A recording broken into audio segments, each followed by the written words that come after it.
Hello and welcome to my channel. In this one I'm going to do a drawing of a fox using colored pencils on sanded paper. I'm going to talk about the drawing process, my materials and everything else you want to know. So let's start.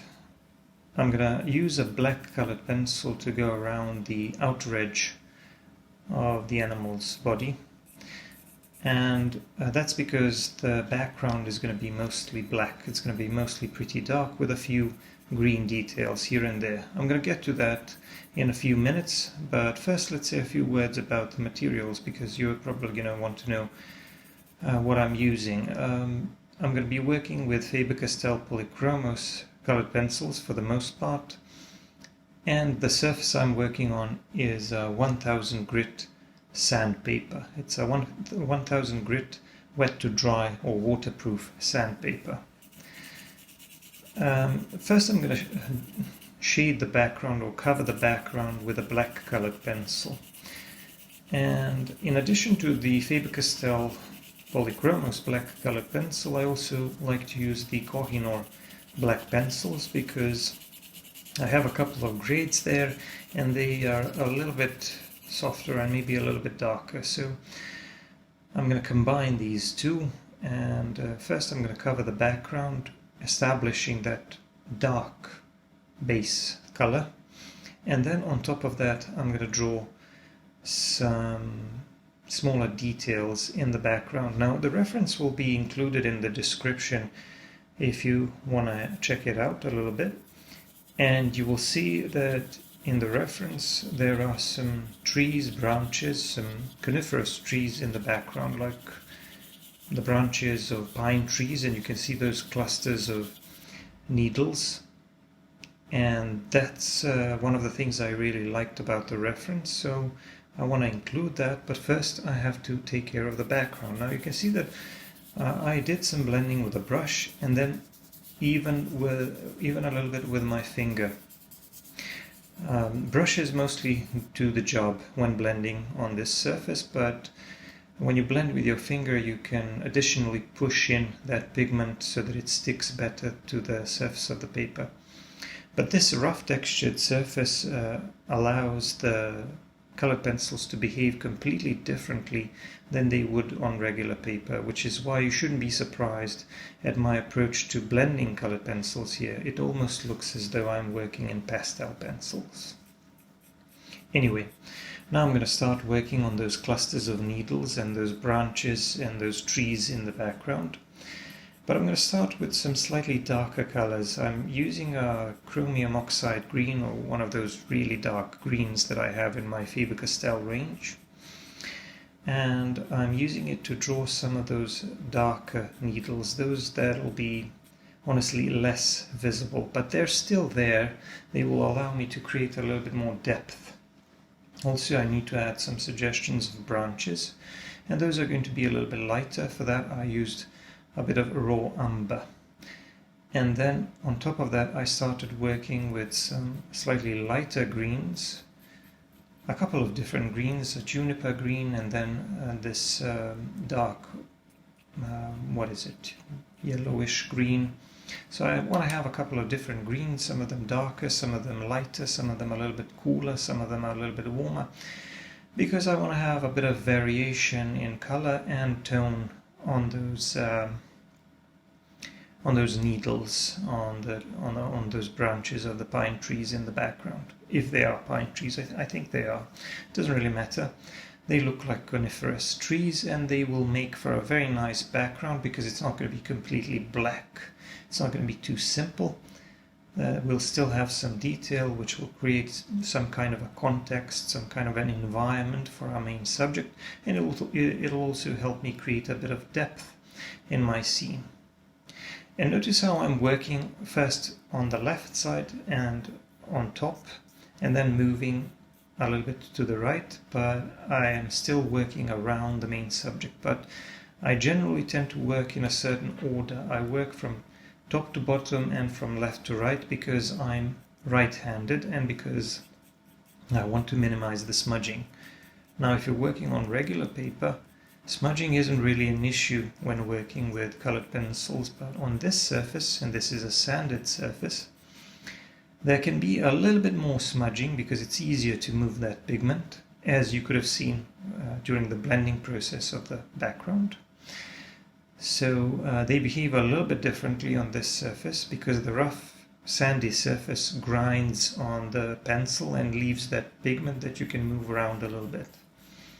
So in order to minimize the smudging, I work in a certain order, going from left to right and from top to bottom. That way my hand is usually not in a position where I can smudge things or move the pigment on over the areas where I don't want it or where I don't want it yet, just yet.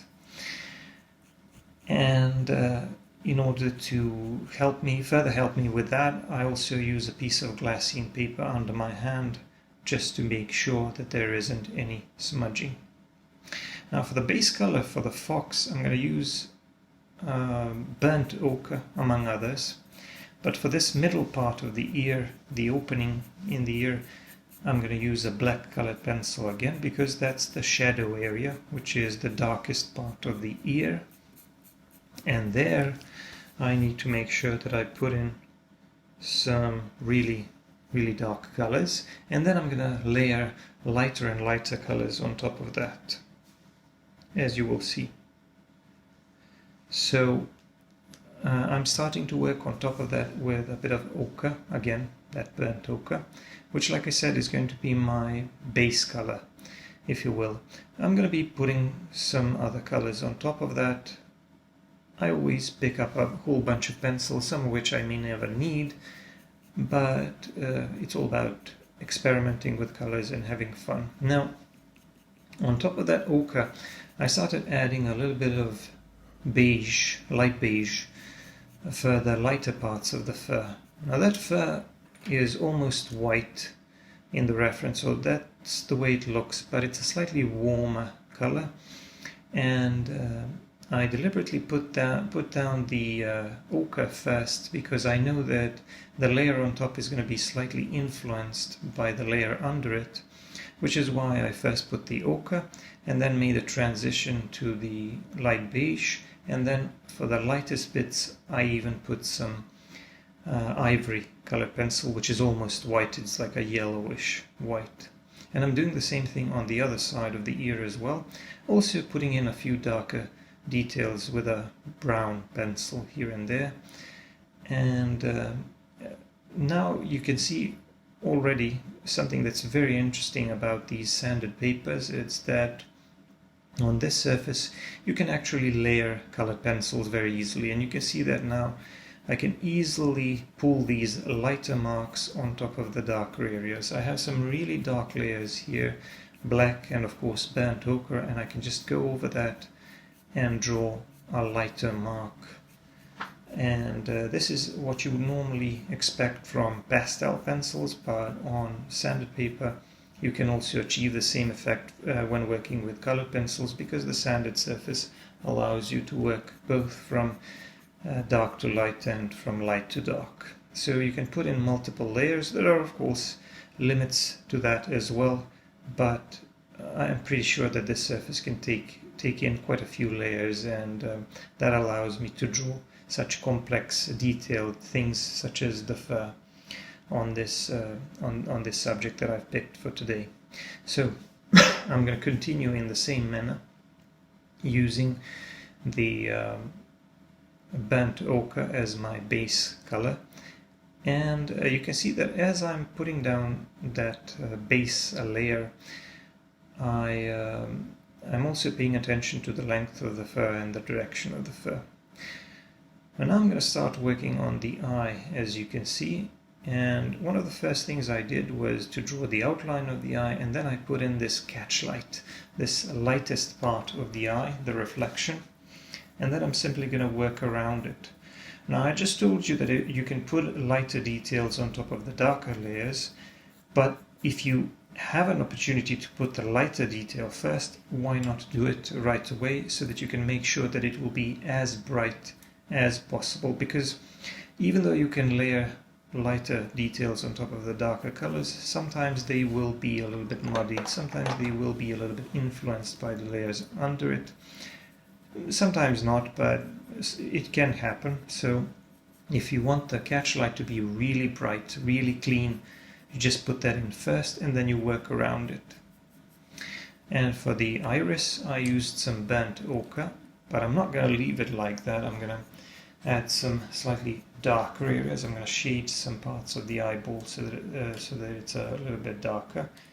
And then I'm going to add some lighter touches using this burnt ochre again, so that the iris looks a little bit more yellowish and a bit lighter in places. So I'm trying to create an illusion of a round reflective surface, and that's what's going to make the eye look really realistic. And it's also important for that catchlight to stand out against the rest of the eye and the rest of the main subject, so that it will be the brightest part of the portrait, and so that it would really capture the attention of the viewer. Anyway, moving on to the rest of the fur here around the eyes. This time I'm using some slightly darker browns here and there to lay down a little bit of texture, and I'm using that in a combination with this burnt ochre. The burnt ochre so far has been working pretty well as a base color for me, but I will be introducing some slightly darker and some slightly more reddish tones. But of course, on top of that, I also need to pull some lighter tones or lighter details, because as you will see in the reference, the fox or foxes, they have lighter fur around this cheek area. So I'm trying to put that in by making a gradual transition. I first put that ochre down, and then I'm using this light beige as a sort of a transition. And then on top of that, I will use my brightest colors, which are the yellowish white or the ivory colored pencil, and of course the white colored pencil. But the trick, I think, is to use your brightest brights and your darkest darks carefully and sparingly, so that they would be more effective, because that way you can create a better range of value and you can create details that really stand out. So if you go too light too early, you won't be able to create enough contrast. But if you put in very small amounts of those brighter touches, brighter details, those brighter details will really stand out against the rest of the scene. And this is especially important here because the scene, I think, takes place during the night. It's a slightly darker reference photo, I think, and it's a darker background in the reference as well. So it's even more important, because of that, it's even more important to use those brightest brights or lightest lights sparingly, so that they would really stand out. You can see how I created depth in that fur by layering lighter marks on top of the darker ones, and how I have some of those darker, smaller shadow areas in between those clumps of fur.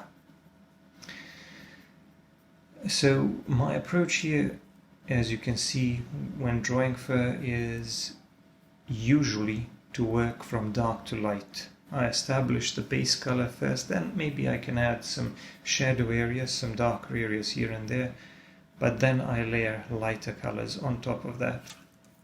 And what that allows me to do is to draw in a more natural way, because when you think about it, if you look at the fur or grass or anything like that, you will see that all of those smaller objects which are sticking out, they are more exposed to the light source, so they're going to be lighter, and everything that is deeper inside that fur coat is going to be darker. So it's a more natural way to draw the shadow areas first, and then to draw those lighter areas which are sticking out.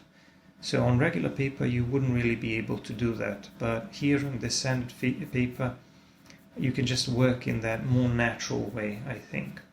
Moving on to the other ear, and again I'm putting in the darker area first, putting in that shadow area in the middle of the ear using a black colored pencil, and I want this to be pretty dark. As I've already mentioned, in addition to the Faber-Castell Polychromos black colored pencil, I also like to use the Koh-i-Noor black pencil because it's some kind of a composite, and it's a little bit darker. It's almost like a charcoal pencil, I think, and you can sometimes layer it on top of other lighter colors and it'll still look pretty dark. You gotta make interrupted lines so that it would look more like fur, but even if it doesn't look perfect initially, you always have the option of going over it with lighter marks to create a more natural looking fur.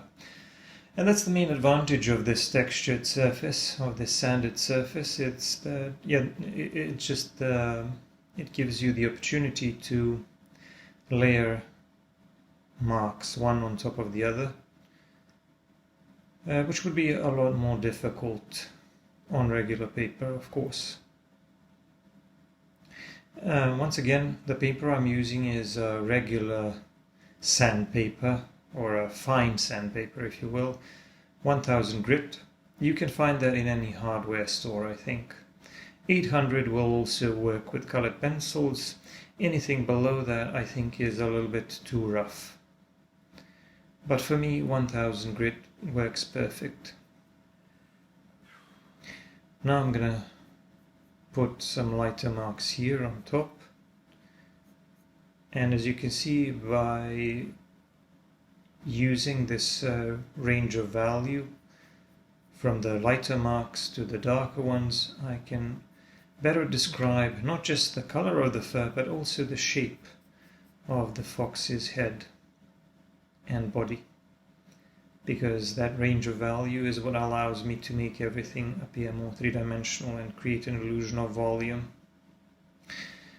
And speaking of an illusion of volume, to describe that, the relationship with the light source is very important. It's important to describe or explain to the viewer where the light side is and where the shadow side is.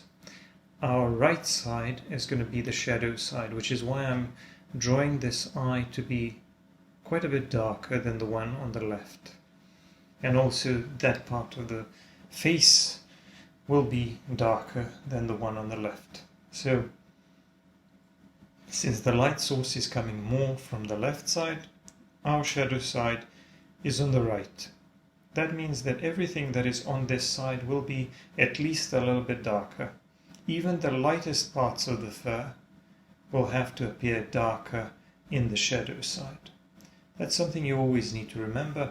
If you want to create a realistic looking drawing, you have to be consistent with the light source, and you have to consistently show to the viewer that everything in that is in the shadow side is a little bit darker. Moving on to the nose, and I first put in those nostrils because they're the darkest details, and now I'm going to draw around them. But when it comes to drawing details that are not completely black but just a little bit lighter, you have a couple of options. You can use lighter pencils, or you can just use less of the pencil. You can put down a little bit less of the pencil and then blend it and allow more of the background color of the paper to break through. You can do the same thing if you want to if you want to achieve something that looks darker. You put a brighter color on top, and then you don't put in too much, but you allow it to, you allow the background color to break through. Here I'm using a light gray pencil to add some lighter details to the nose, because that is also a round surface, that's a round and fairly smooth surface that's also reflecting a little bit of light. And you can see now how nice and three-dimensional it looks. It almost looks as though it's protruding forward towards us. So this part of the fur around the nose is going to be very light, with some darker details where we have some of those whiskers growing out. Just going back and forth with lighter and darker pencils, and then defining the rest of the mouth and the lower jaw, and maybe adding some darker hairs here and there. As for so I already talked about the paper, and like I said, this is a very cheap alternative to artist quality sanded papers if you can't find or if you can't afford those. Some people will complain about the archival qualities, but this is sanded paper. This thing is very, very durable. It's almost indestructible. You can't even crumple it properly. So it's waterproof also, so it's a very good surface for drawing, and even if it wasn't as durable, I would still suggest that you should use it for practice and for just relaxing and having fun drawing. Anyway, here on this part of the body, on this part of the head, around the nose, we have some very short fur, which I have to draw by using very short marks, because when you're drawing fur you have to pay attention to the length of the fur and the direction of the fur, and you have to make sure that the length of your strokes and the direction of your strokes matches the length and the direction of the fur. So if the fur is really short, you have to represent its length, or have to imitate the appearance of that short fur by making really short marks, or maybe even dots. Sometimes you can just drag your pencil and allow it to produce some kind of a texture that kind of looks like short fur, but that isn't always an option. So here I made a bunch of short marks, and I hope that it's now obvious that the fur that is closer to the nose looks much shorter than the fur on the top of the head and around the ears. And again, I'm using lighter pencils to make some of those lighter parts of the fur stand out against the rest. For this I'm mostly using a combination of light beige and ivory colored pencil, but occasionally I can also throw in a little bit of white colored pencil. I can pull a few marks with a white colored pencil, which is obviously the lightest pencil that I have. Moving on to the right side of the face, I already drew the eye and started working around it a little bit, but this part of the face, like I said, will be darker, especially the cheek and the cheekbone area.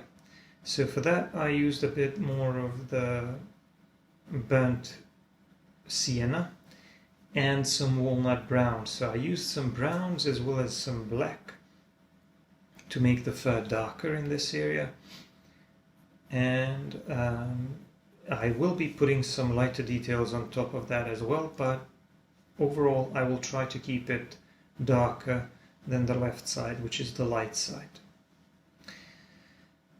So now I'm working with a black colored pencil, adding some shadow areas in between those clumps of fur. Again, those will be a little bit larger and darker than they are on the left, because everything needs to be a bit darker. For this lighter fur on the right side, I used the light gray pencil, but you can see how I made it look a bit darker than that light fur on the left, because this part of the fur is in the shadow. So even though it's very light, it can't look completely white. It needs to be a bit darker, and the same goes for all of these light clumps of fur. They all need to be a little bit subdued in terms of the amount of value, so that even though they are lighter than the rest of the fur on the right side, they still need to be darker than their equivalents on the left side or the light side of the fox's head. Just refining the appearance of the fur here and there by trying to make those clumps a little bit more natural looking, and trying to group them together a little bit better. Here I'm making a little bit more progress with the background on the right side, because now it's safe to move on to this part of the background. Like I said, I normally work from left to right and from top to bottom to minimize smudging. So now that I've done most of the head, I can work around it with a black colored pencil and do that part of the background,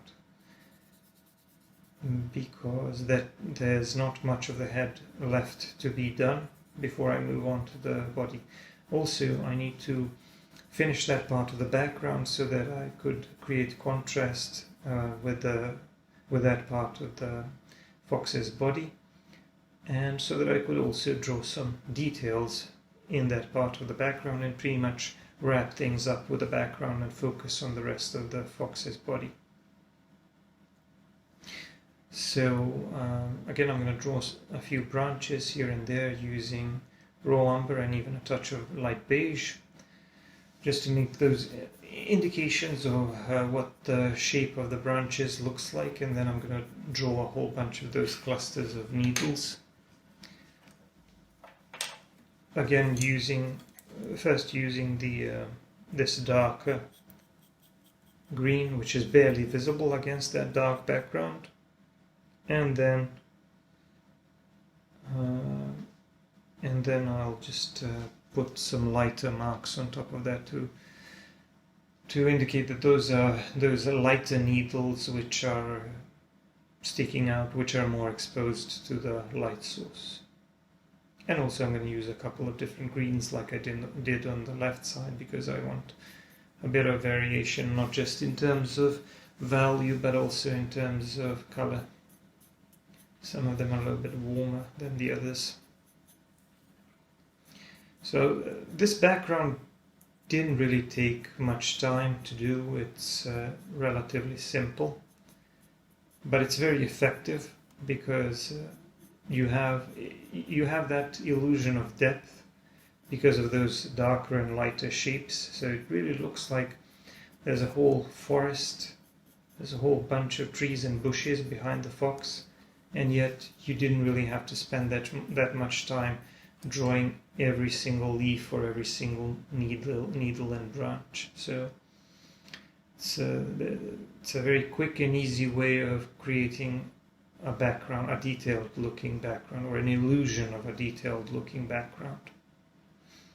Because the background itself took probably less than half an hour to do. And if you're wondering about the length of the entire drawing process, it took about 2.5 hours to do this. By the way, I forgot to mention the size of the paper. The size of the paper is around 9 × 11 inches. So it's not a very large piece, but it's not small either, and it's fairly detailed. So it took about 2.5 hours. And if you're wondering where you can see the full-length narrated video of this, you can go to my Patreon. On my channel here you will find lots of videos, but if you want more content and if you want to see those full-length narrated videos where you can observe the drawing process, what it looks like in real time, and hear more detailed explanations about the drawing process and the materials, well, then you should check out my Patreon, because you will find hundreds of full-length videos there, as well as lots of other types of content. My approach here was a little bit different with this part of the fur on the neck, the chest and the rest of the body. I kind of blocked it in a little bit, layering a couple of different pencils, and now I'm softening and blending that with a brush. I want to fill in that tooth of the paper a little bit more rapidly, and I want to create a slightly softer look. The fur on the head looks a lot sharper and a lot more detailed. On the body, I don't really need it to look that sharp, because I really want the viewer to focus on the head, but it will still add some of these smaller, finer details to the body as well. So you can see I'm going back in, adding some shadow areas with a black colored pencil here and there, just refining the overall appearance of the fur by adding those shadow areas, by breaking that fur into some smaller segments so that it looks a little bit more three-dimensional, and so that I can maybe create some suggestions of the anatomy of the body of that fox. On top of that I will add some other colors. I will add some brownish or reddish brown colors, or just some reddish colors. I used a little bit of sanguine, which is, how should I describe it? It's kind of like darker orangey red,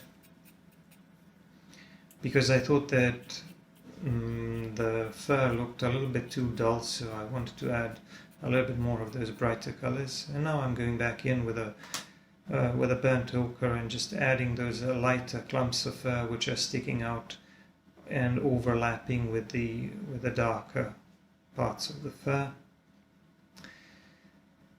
And then for even lighter details I'm going back in with light beige and some cinnamon, and then I'm going to use some light grey. I can't go any lighter than light grey because this whole part of the body is in the shadow.